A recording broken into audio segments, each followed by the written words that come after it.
لما قالوا انك هناك حسيت بظهري بيتفرد،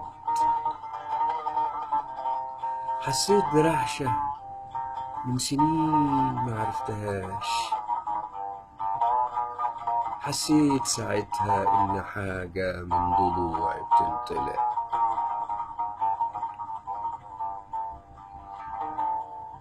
لما قالوا إنك هناك حسيت بإني غصب عني بتولد، ولقيتني داير في المكان عمال أهدهد في الجراح، واللي راح عمال أضمك في الورق،